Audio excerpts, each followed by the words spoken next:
We have one more talk next Sunday. After that, there will be 5 question and answer meeting.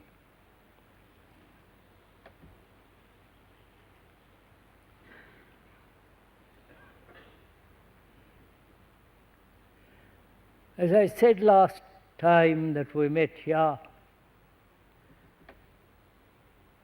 that we talk about death.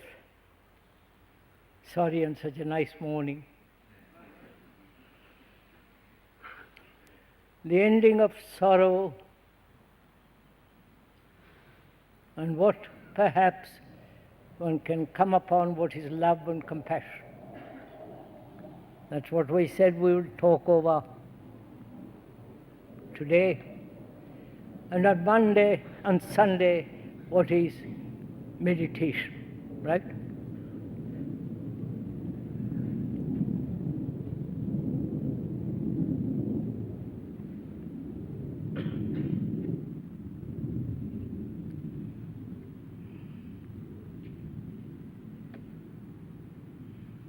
We've talked quite a good deal about various aspects of life, of our daily existence, how important it is to understand ourselves and to understand the structure and the nature of the brain and the mind. Perhaps some of you have listened and have gone into it fairly deeply, and some of you perhaps cursorily, superficially, and the others may say, we all know this, we have read about it, we have been to Asia, India, and other countries gathering a lot of information. And also we come here to find out what you've got to say.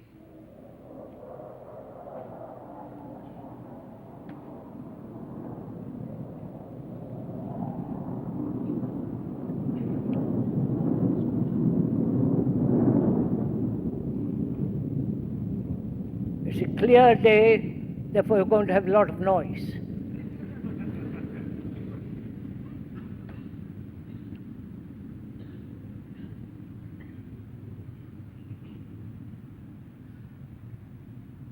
We talked about the art of seeing, the art of listening, and the art of learning.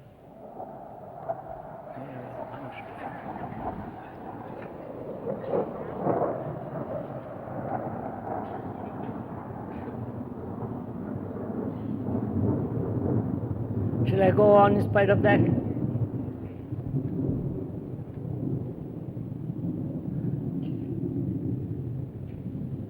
It's a lovely, peaceful world.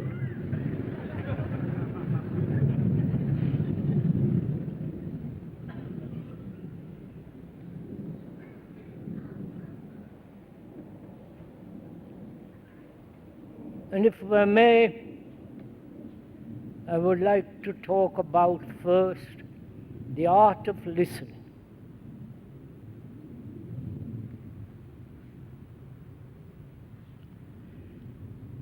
The word art means to put everything in its proper place. That's the root meaning of that word. That means to have order.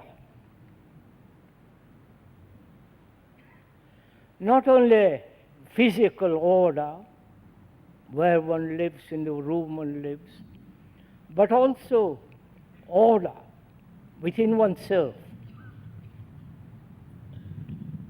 this order we talked about the other day too.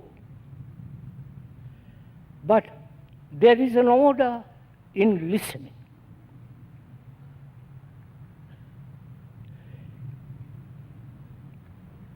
We not only hear with the hearing of the ear, but also we hear much more deeply beyond the ear.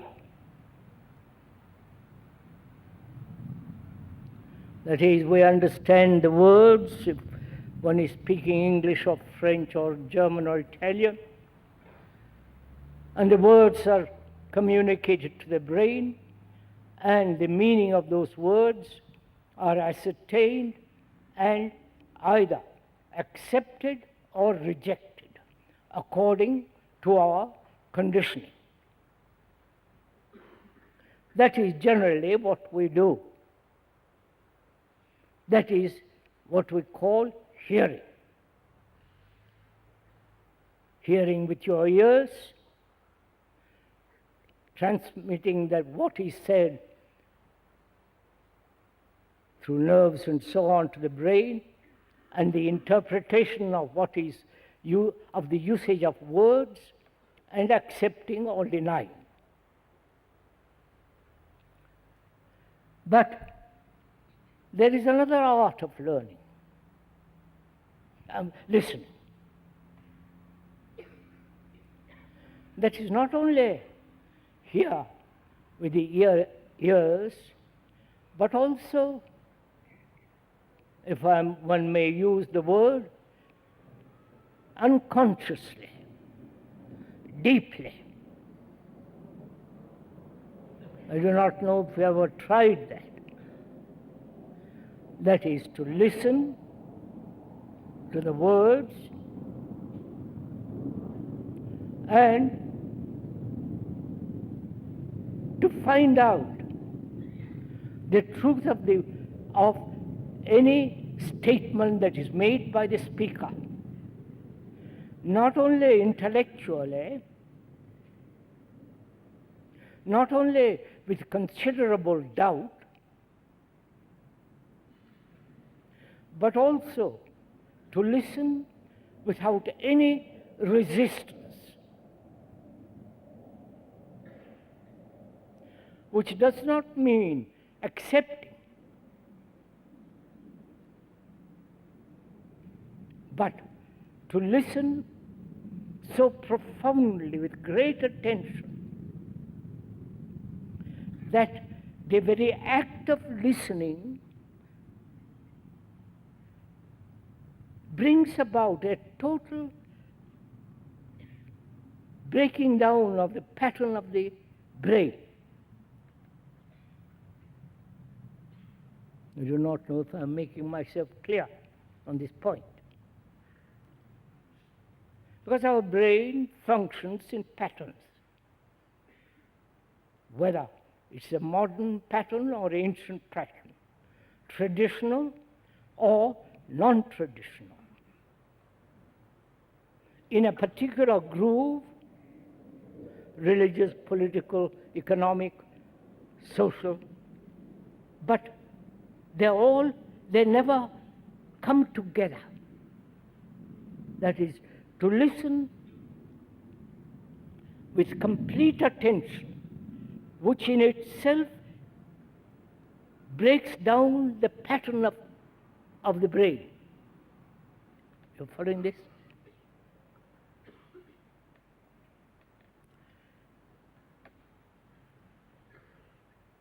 Suppose one listens to a statement as the past, please listen to this for a minute. The past is giving meaning to the present.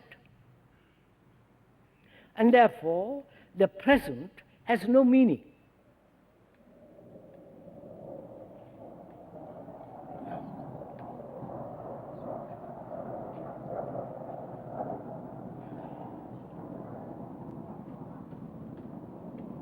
The past is giving meaning to the present, and therefore the present has no meaning at all. One hears that statement not only with your ears, but also listens to find out the truth of it, or the falseness of it, the significance of it, the depth of it. And this is not possible if you are merely intellectually comprehending. Right?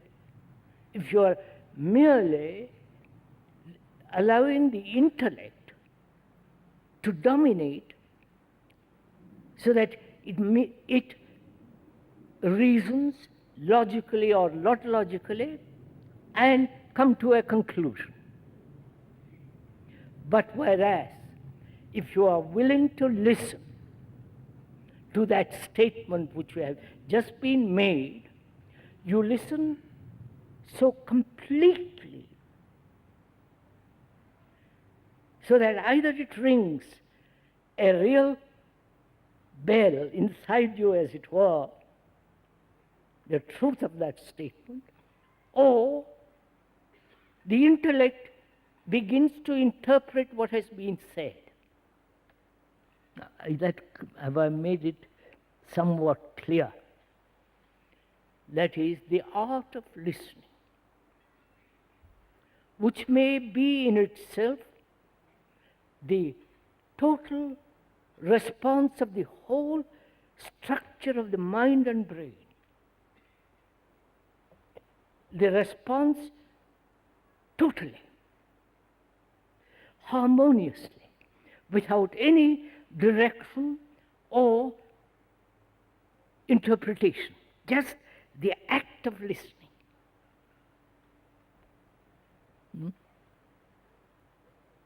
Can we proceed from there?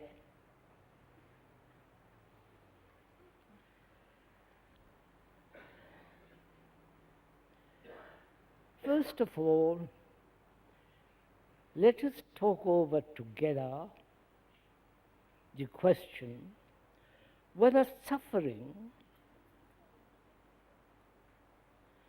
can ever end. This has been a problem for man.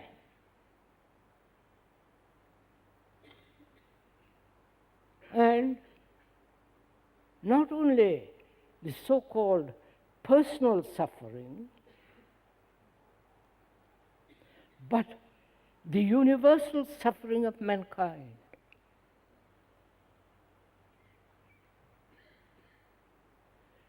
The suffering either of the so-called individual or of mankind is the same. Suffering is the same, whether it's yours, mine, or another's. We may interpret that suffering in a different way. We may have a cause for that suffering in another direction, but essentially suffering is common to all man. So it is not your suffering, but human suffering. I wonder if you can tolerate that statement. Whether, because most of us are individualistic. That is our training, our education, our culture, that we are individuals, separate from another. Not only biologically, physically, but also inwardly. Our worries are different from other worries. Our anxieties, our fears, our sorrows, our despairs are personal, ours. And nothing to do with another. And This individuality has been emphasized by the religions, individual souls being redeemed and so on. And the Asiatic world, the individual must strive apart from others to reach nirvana, heaven, moksha, whatever you like to call it. So there has been this condition through centuries that we are separate human beings. Now, is that so?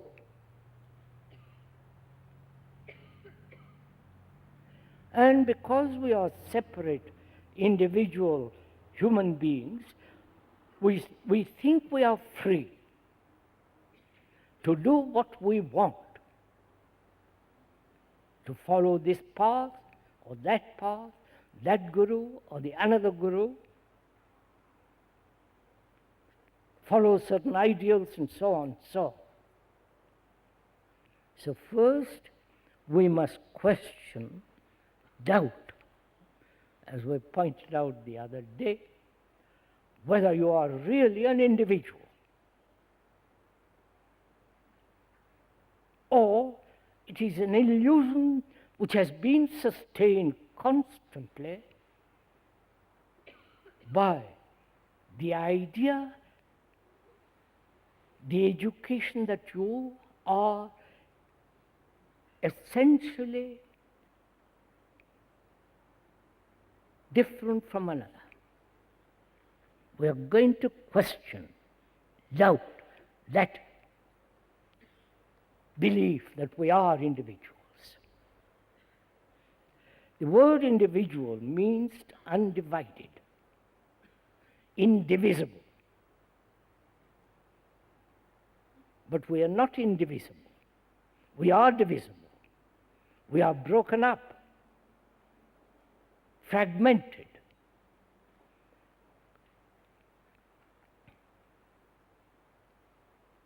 Constantly in conflict.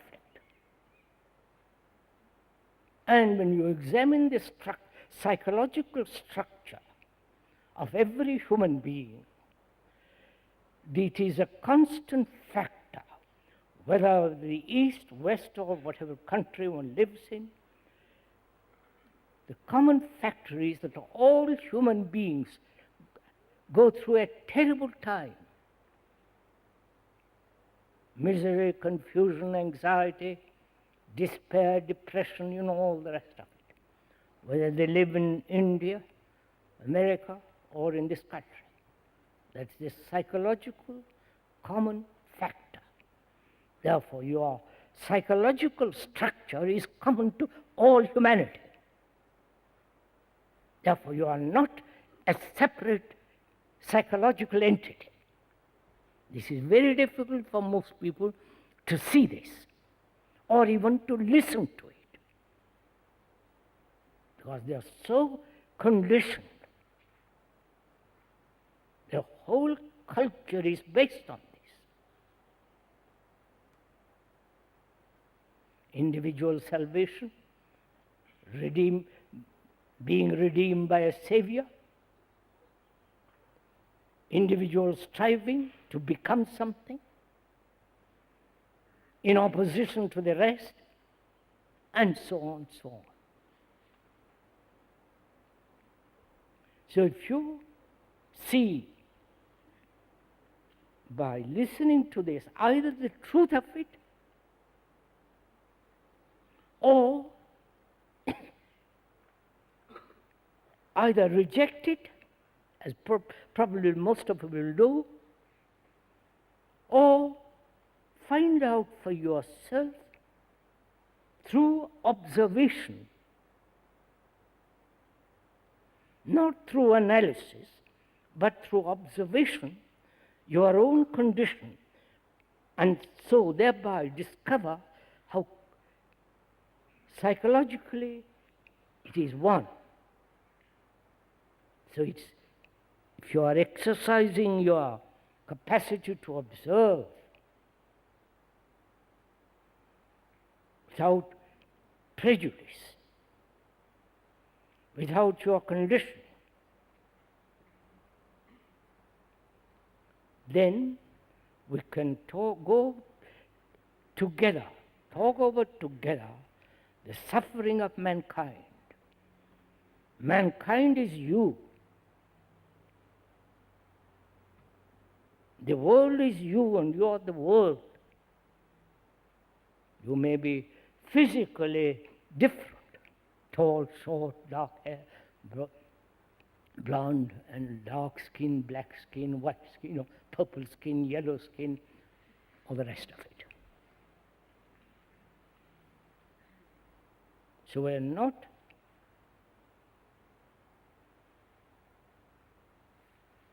we are talking about sorrow,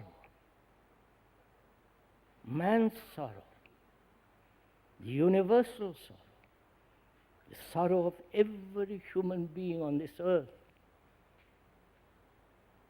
No one seems to escape from it. Either that sorrow is brought through death of another, or the failure to achieve a result, to climb the ladder of success, whether in the religious, spiritual world, so-called spiritual world, or in the physical world. Or losing a job, or fear the danger of complete loneliness. All these factors contribute to sorrow. Death, disease, old age, cripple, all the rest of it. Both crippled both physically and psychologically. The neurotic and the saint. And generally, the saints are neurotic. I know it's difficult for the Christian and the Asiatic world to accept such a statement. But if you examine it closely, without any prejudice, this constant pursuit to become something,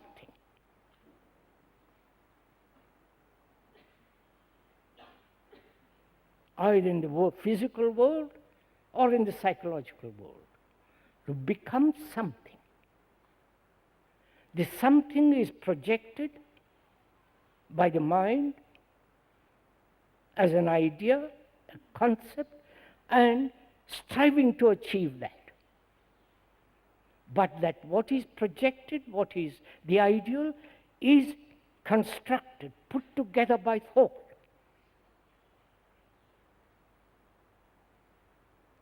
And thought in itself is everlastingly limited. And a man who is striving within the field of limitation is either idiotic, non-observant, or some kind of unbalanced.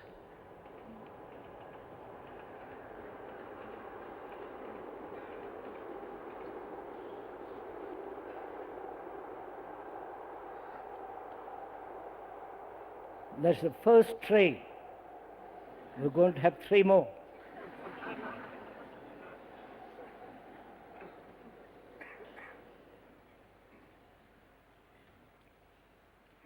So we are talking over together, if you will, this question of sorrow of mankind, of which you are.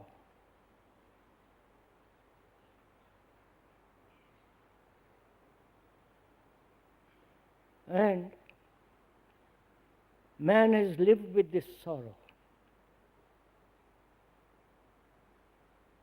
There have been 5,000 wars within the historical period. And you can imagine what tears,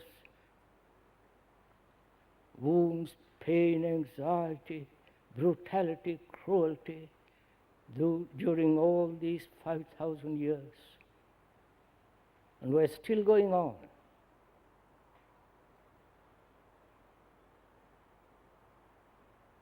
We're still going on with our tribal wars. And we've also, during all these many millennia, have never been able to solve that problem. End it so completely that there is a new energy, totally different from the energy of thought, pain, suffering.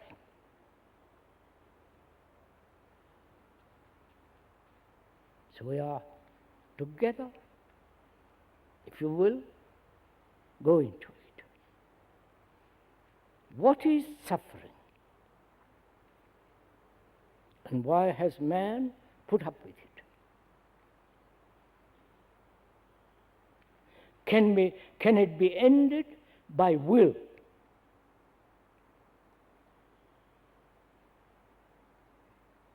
Or is there a cause for it? If there is a cause, it can be ended. What has a cause has an ending. And we went into that in the previous talks. That is the law. If there is a cause, it must end. There is an ending to it. So first asking, as human beings, not as individuals, asking why mankind, why you and another live with this, as with fear, as with conflict, outwardly and inwardly, we live with it. We are never free of it.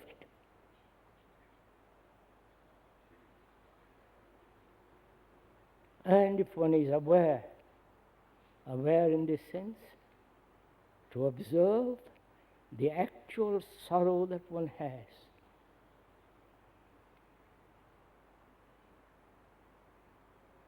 Not invented sorrow,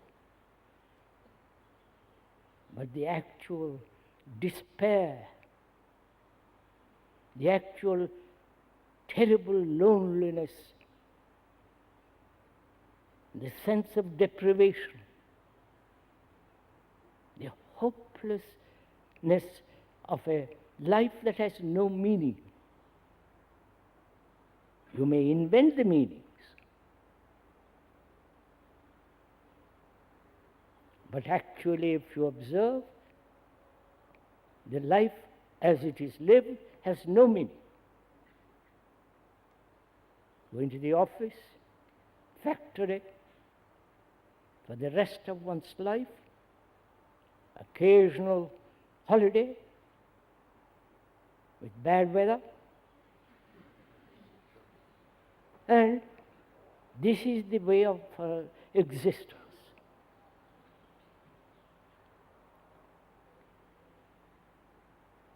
What is sorrow?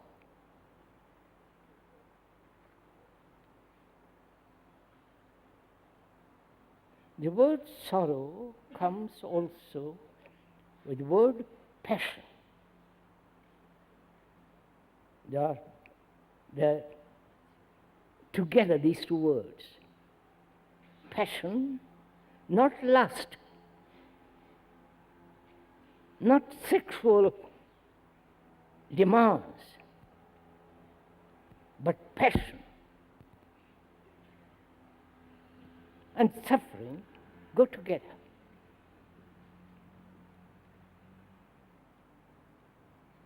When you suffer a great deal, in the sense you have lost somebody whom you have loved, quotes, loved, and suddenly find yourself utterly lonely, unrelated, isolated because you have depended, attached to that person or to something else, and that sense of attachment to a person has come suddenly to an end. You have lived together, talked together, laughed together, walked the fields and the mountains and followed the rivers, and suddenly you are left.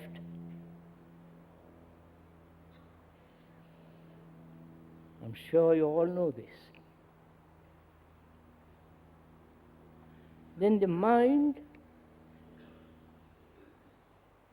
incapable of understanding this suddenness, this deprivation, seeks comfort.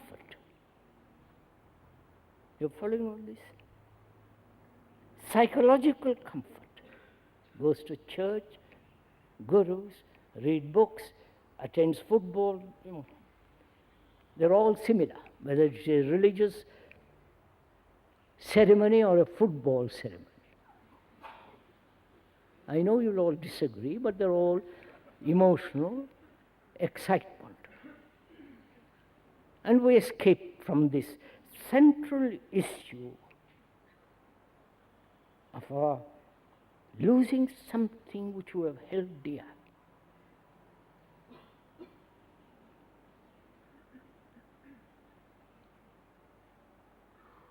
And from that isolation, one begins to withdraw. You're following all this? You are thinking together? Huh? Are we? Withdraw. Come either bitter, lose one's mind, if it is really a tremendous shock, or fall back on reincarnation, all the rest of it. And the priests and the gurus are too willing to offer help. And you are caught in that, and you have and forever lost. But you have not grappled or understood the root of sorrow. Right? Are we meeting each other? Huh? Are we right?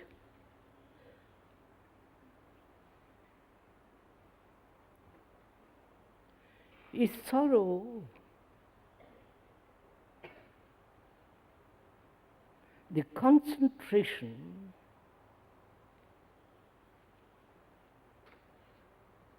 of all one's isolating activities in life? You understand what I'm saying?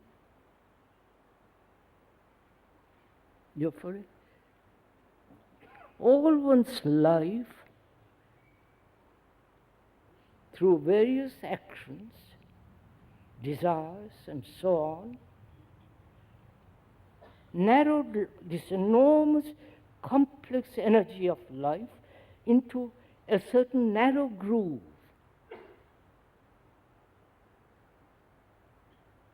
This narrow groove is the me. My struggle, my happiness, my sorrow. And this tremendous energy of life has been narrowed down to a small little entity. You follow? Mr. Smith, Monsieur somebody other, and so on, Signore.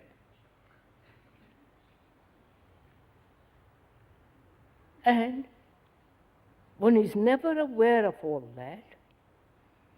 The isolating process of daily life, which is through ambition, through aggression,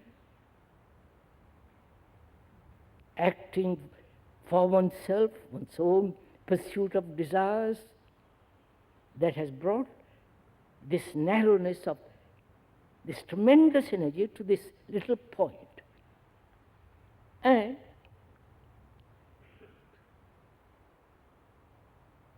sorrow, is it an indication, please listen, that emphasizes this extraordinary sense of separation? You're following this? Is it too difficult? We're not talking in abstraction, in theories, either theological or theoretical. We are talking over together the practical way of ending this business, this enormous burden that man has carried. And sorrow may be the indication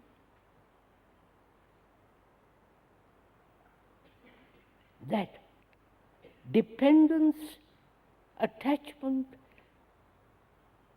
is corruption. And death is also a form of corruption. I wonder if you follow all this. No, no. You're all right. Move, sir.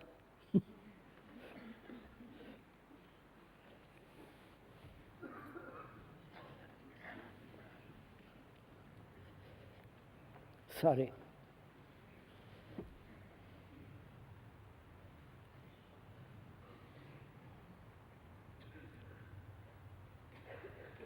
We are rather uncovering slowly, bit by bit, the cause of sorrow.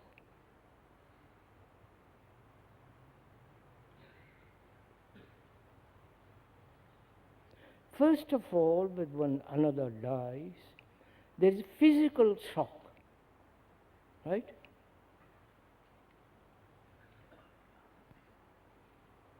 And when that shock is over, there is the mental, emotional, psychological sense of utter, desperate loneliness.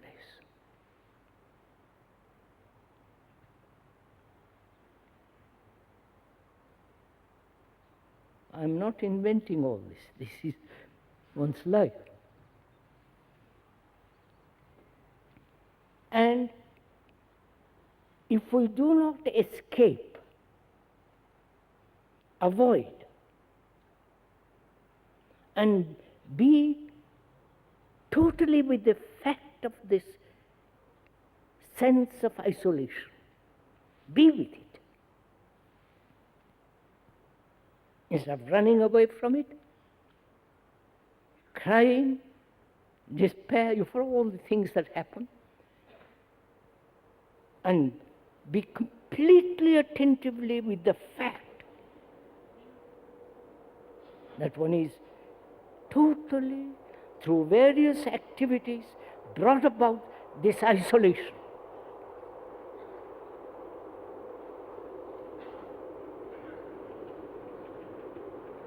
That's the second trait.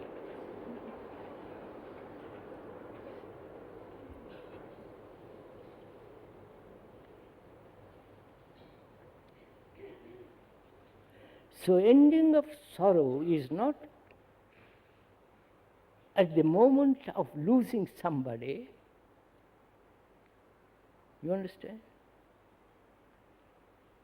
Or not being able to fulfill in something, or not try to become something, climbing the ladder of success, either spiritual or mundane. It is not at the moment of death of someone who have liked or loved or been a companion. It's not, sorrow is not at that moment. It has begun long ago. Vous avez compris? You have understood what I'm saying? It began long ago.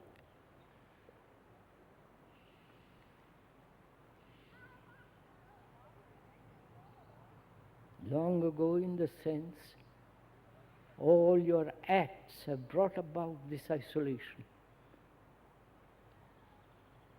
of which you are unconscious, of which we take it for granted. And sorrow may be the indication of what you have done. You follow, sirs?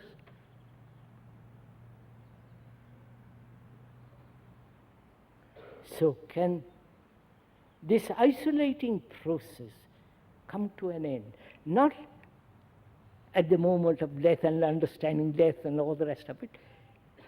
The cause of this isolating movement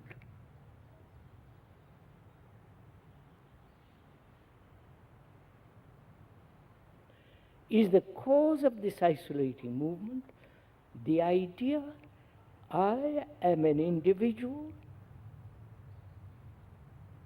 I am not the rest of mankind,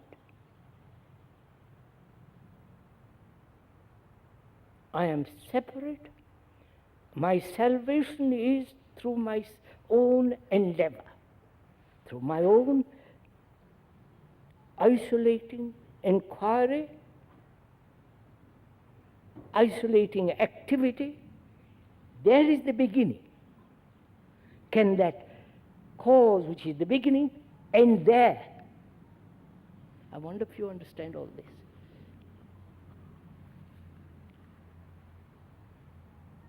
Are we going together? Not verbally, please. Any person can see this verbally very clearly. But to go into the depth of it, put your heart and mind into it.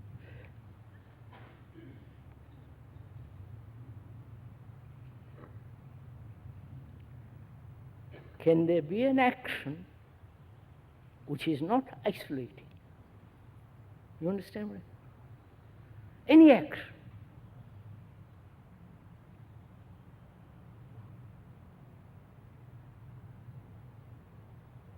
That can action only take place when one understands the nature of love. You're following this? Not the love of a guru or God or books and your wife or love, which is in which there is no sense of jealousy, right? How can a man who is aggressive or a woman know what love is? Right? How can a man who is ambitious, concerned about himself, his progress, his happiness, he is fearful, concerned about himself, how can he love?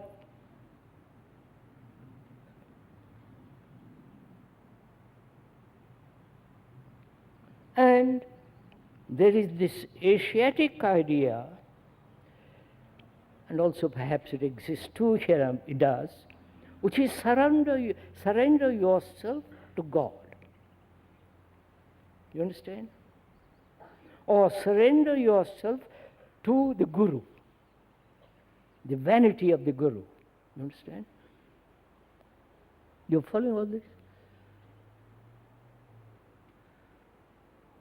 Which means truth is not so important as you are surrendering yourself to an image that the mind has created. Your guru, whether he calls himself or the rest of it, is a concept in your mind, an image which you have created, what a guru should be. right? And he naturally plays up to that image. Oh, you're also chill.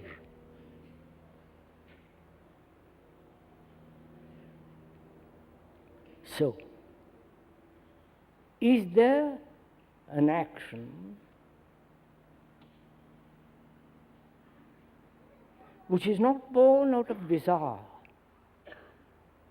I went into that the other day, the whole movement of desire, which means, is love desire? No, don't say no. That's easy to say no. But to discover it, understand the nature of desire with all its images and the ending of the images. That is to see that desire is not love.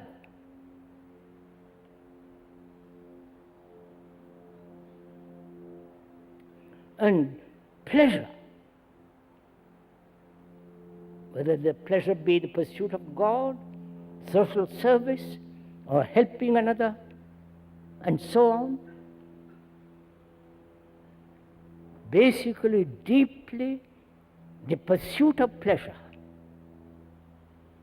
That pleasure is not love. Right? Are you willing to follow so far?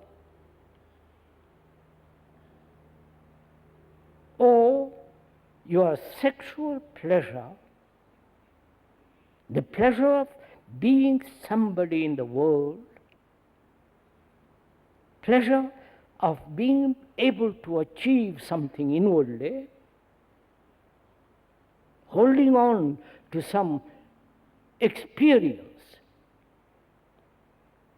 through drugs, through alcohol, through some kind of hypnotic presence of your guru, and having an experience and holding on to that experience which gives you pleasure, all that, is that love?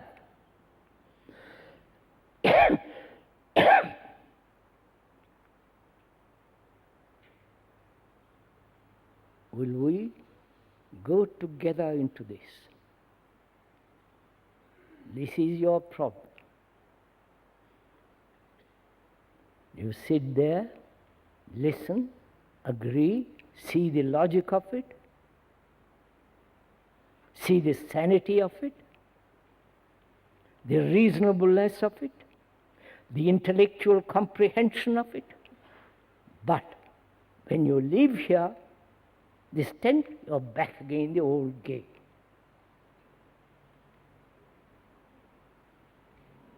So you are willing, as a human being, to carry on this burden of sorrow.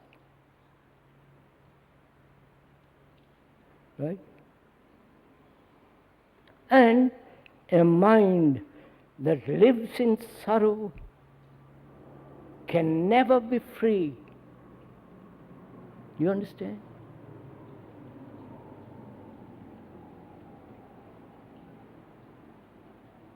And it's only a mind that is totally free from sorrow. We know what compassion is. The act of compassion is the act of intelligence.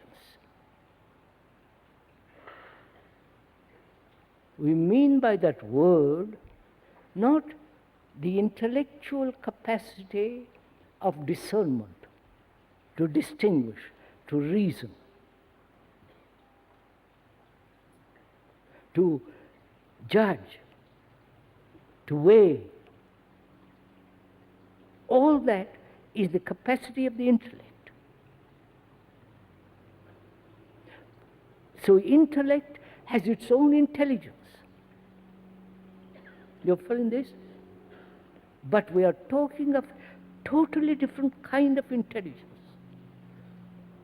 The ordinary intellectual intelligence we all have, more or less, because we are supposed to be educated, read books, clever at argument, opposing one opinion against another, and so on. But where there is compassion, the intellect has very little part.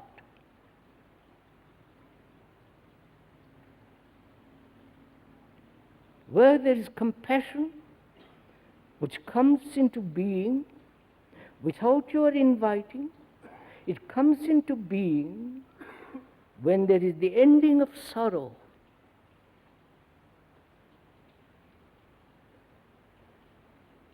The ending of sorrow is the beginning of wisdom and therefore intelligence.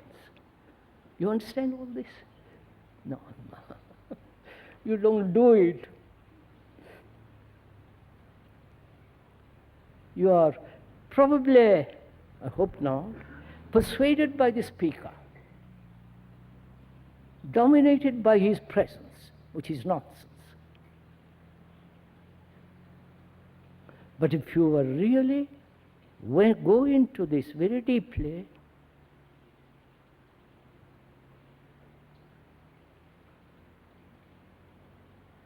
you will find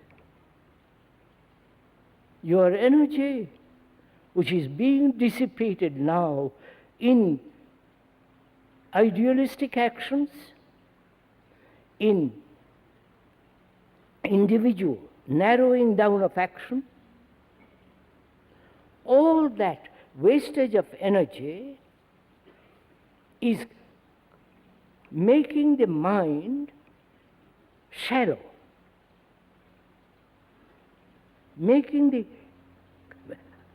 not allowing the capacity which the brain has, immense capacity psychologically, making that psychological structure becoming more and more narrow, shallow.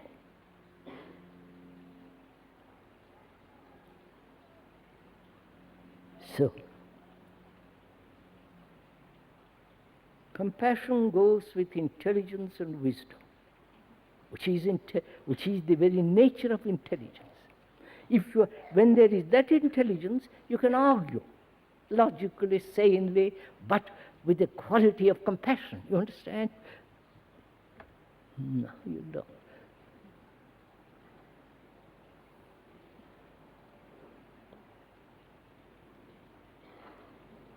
So, love, compassion, and the ending is death. Do you get this? No. You see, our minds are not quick enough. We always want explanations. We don't see immediately the beauty of that statement, which is, we are going now to inquire into what is death.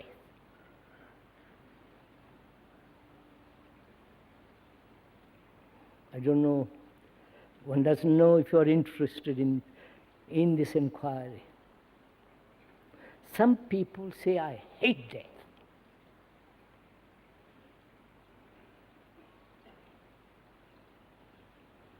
I hate poverty. The gurus do this, say this. And when there is little noise in the air, we can now consider what is death. Because all of us have to face it. Whether you're old or young or crippled or living in great luxury, money and all the rest of it.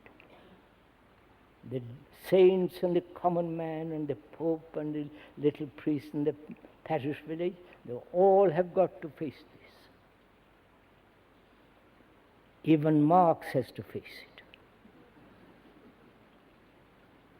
it. The communists have to face it. The psychologists have to face it.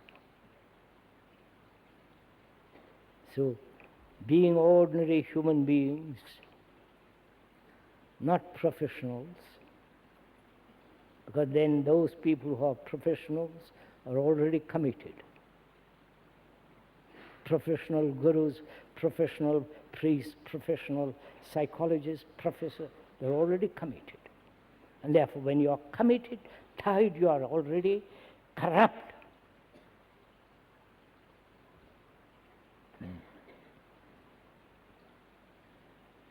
So we are going to inquire what is death. That means, what is death? Of which mankind, from the beginning of time, has been frightened.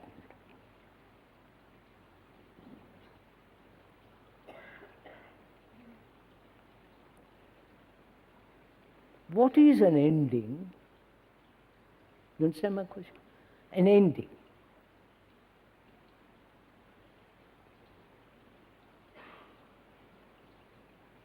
The ending of smoking. The ending of drug. The ending of non-drinking alcoholic stuff. The ending of something or other. The ending. You understand my question? Do we ever end anything? Or continue the pattern in different colors? I give up this pattern and take on another pattern. I give up this conditioning, take on another conditioning. I go from one psychologist to another psychologist. The latest psychology with a new set of words. So, is there ever an ending to anything in our life? Please inquire with me. Don't just sit there and just listen. Find out.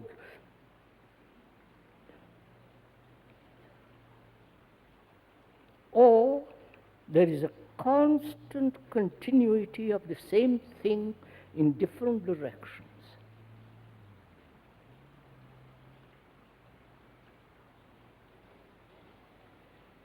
Do you end anything without any motive? Do you understand my answer? Without the action of will, say, I will end.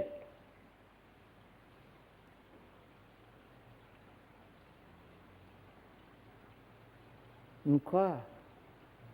Have you naturally give up and end something which gives you delight? You understand my question? You will give up you will end something which is painful very easily. But will you end something which gives you great pleasure without any motive, without any action of will, without a projection and accepting that projection? You follow? The ending. And death is the ending.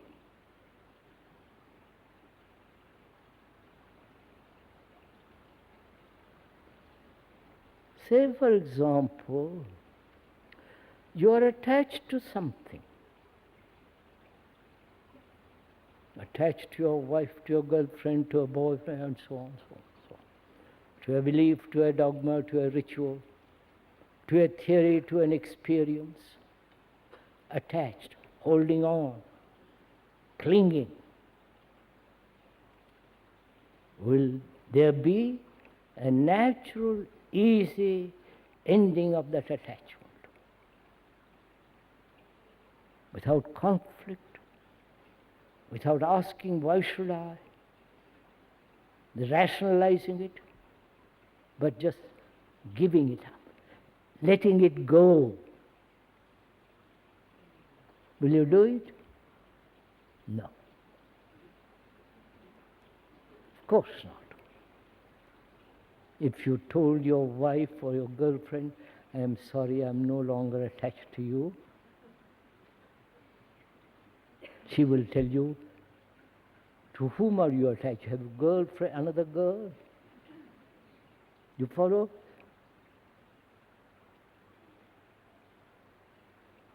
So find out why living, so-called living, with all the travail of life, whether you can end something happily, easily, without any conflict.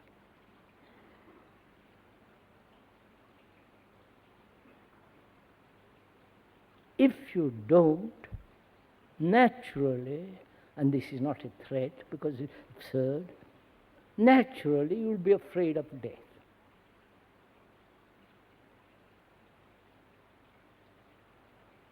And what is death? You follow my question?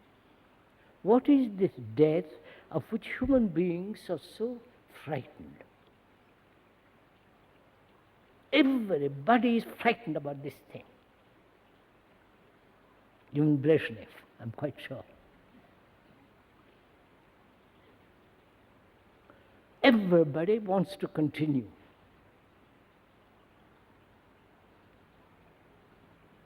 The continuity is what has been, right?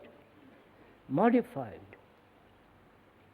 But is the same movement of constant continuity of that which has been modified.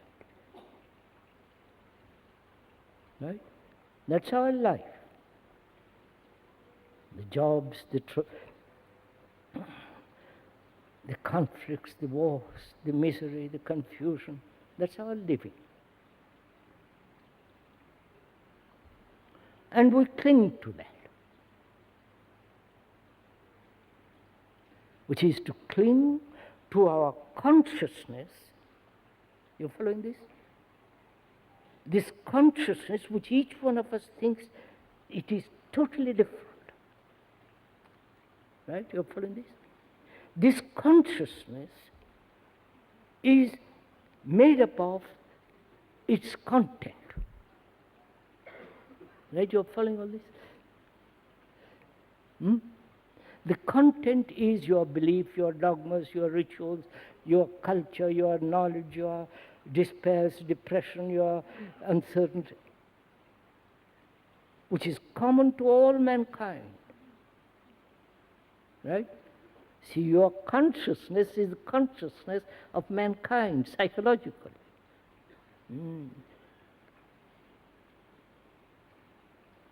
And to that, mind or the brain clings to that. Because in that, there is security.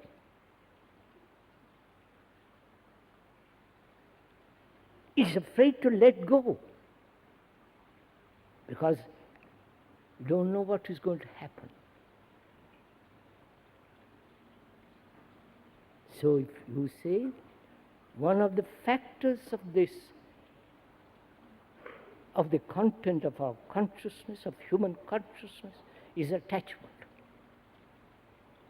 I'm sorry to repeat that, because that is what is our basic conflict. The communist is attached to his Marxist ideals. The Catholic with his all the rest of it.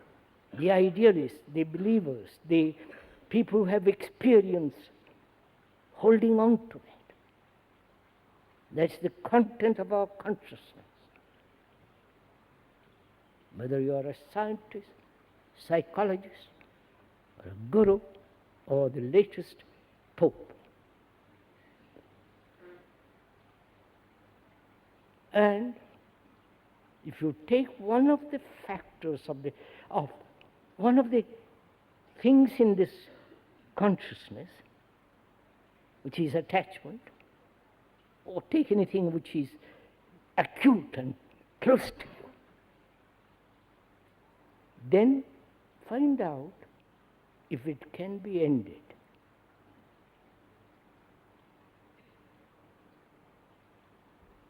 Not struggle, not you follow, I must end it in order to get something else and all that stuff. End it. You can't argue with death.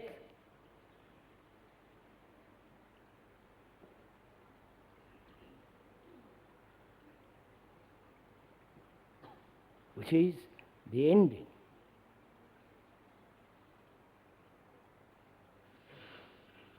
There is a marvelous story in the Upanishads of India. I won't go into it because it's a very good story. We haven't got very little time. You won't go into it, that story? Of course, of course.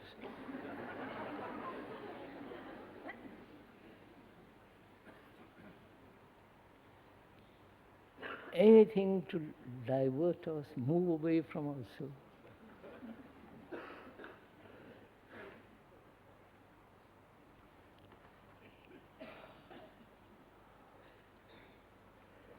A Brahmana, you know what a Brahmana is? Of course.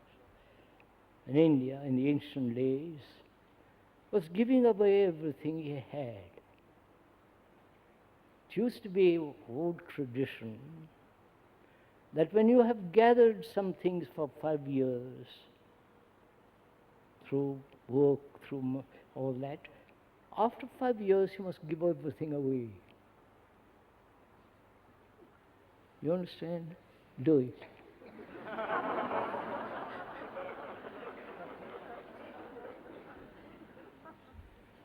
Which means never gather anything.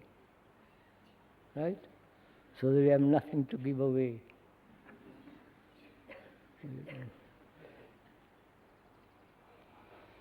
He's giving away his cattle, his house, their various things, and he has a son.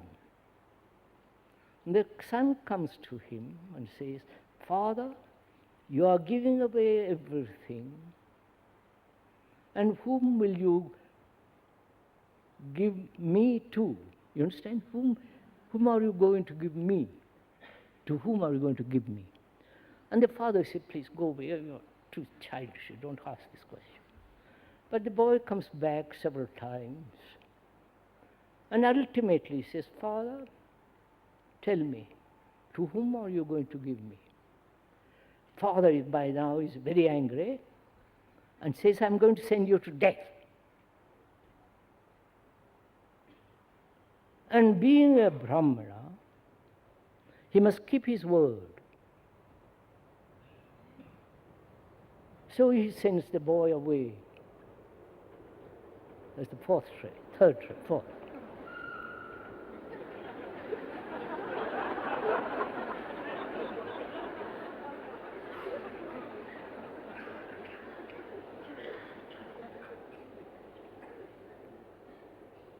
So the boy goes from one teacher to another on the way to death.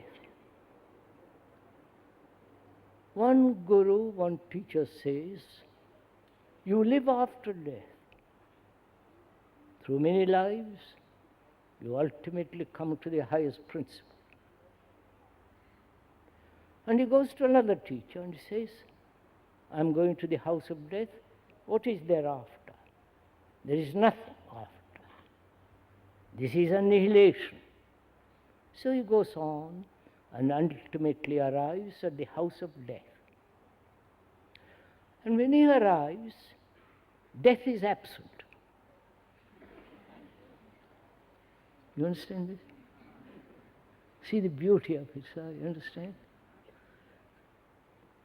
Death is absent. So he waits for 3 days.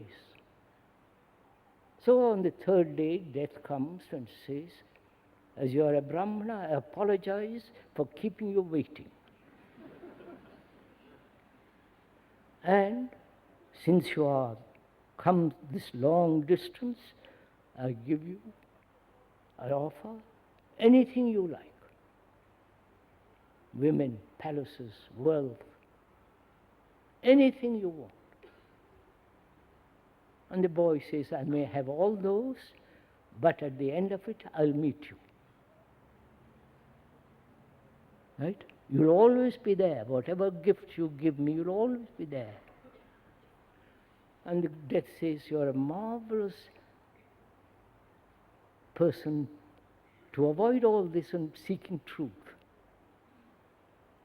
So he goes into the question.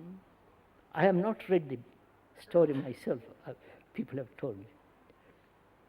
Goes into the question of time, self, and the ending of the self. You understand? That's the story. Sorry, it peters out. But that is the story. So we are asking, can we give away anything that we hold dear?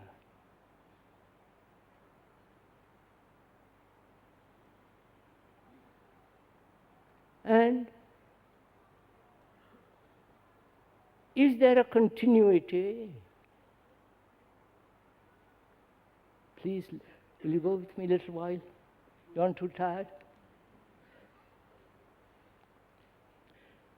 Is there a continuity of me, the ego? You understand? The me. I die through disease, old age, accident. Doctors,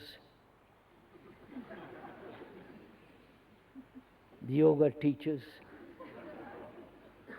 At the end of it, I die. And the Hindus have thought, the ancient people of India, say, there is you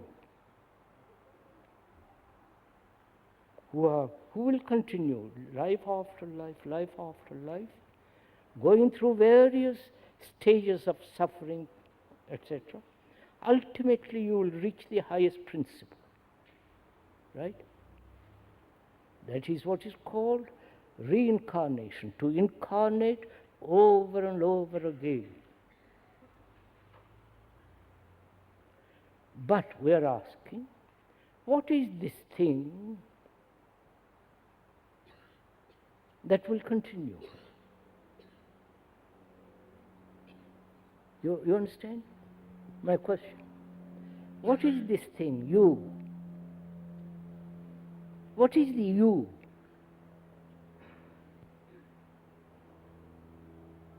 Is it an actuality or something put together? Your name, your form, your culture, your character, your dependence, your self, you have to put together. That which has been put together can be undone. You understand? I wonder if you understand this. That which has been put together by thought. Right? I am K, I have this, I am that, I am popular, I am etc. etc. Follow? All that is put together by thought. Right? The thought which has created the image of me. The me is the image, opposed to your image. Please follow logically, this is so.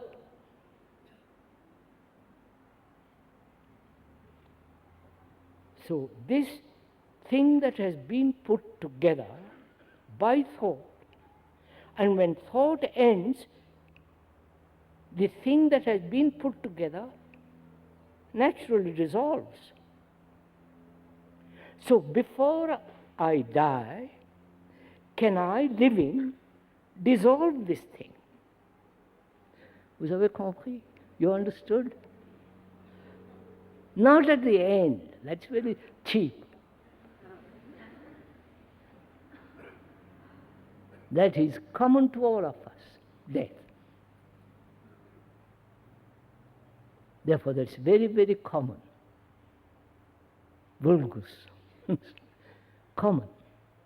But whereas this thing that has been put together by thought as culture, by thought as a name, by thought as a character, the image that thought has built for 80, 90, 50, 30, 100 years, that image is the consciousness, right?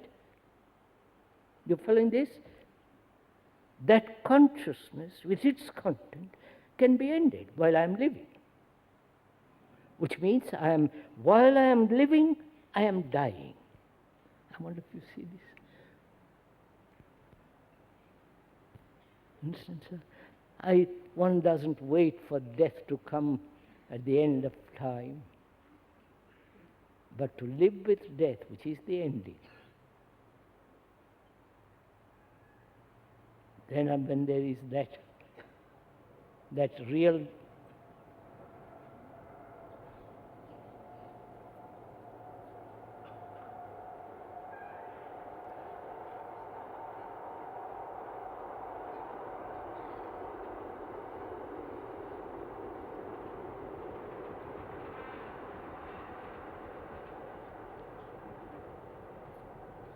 with the ending of that, there is tremendous energy.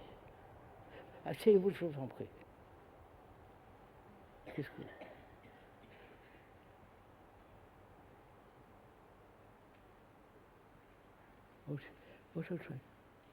que vous voulez, madame?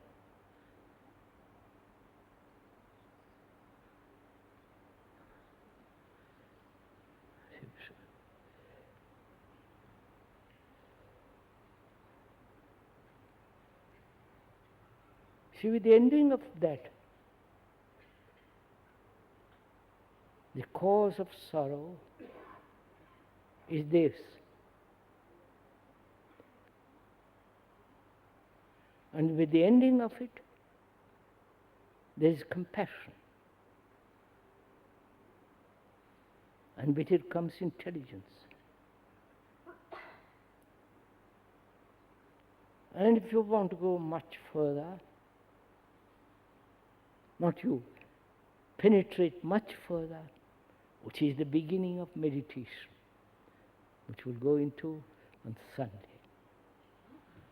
Right? May I get up and go?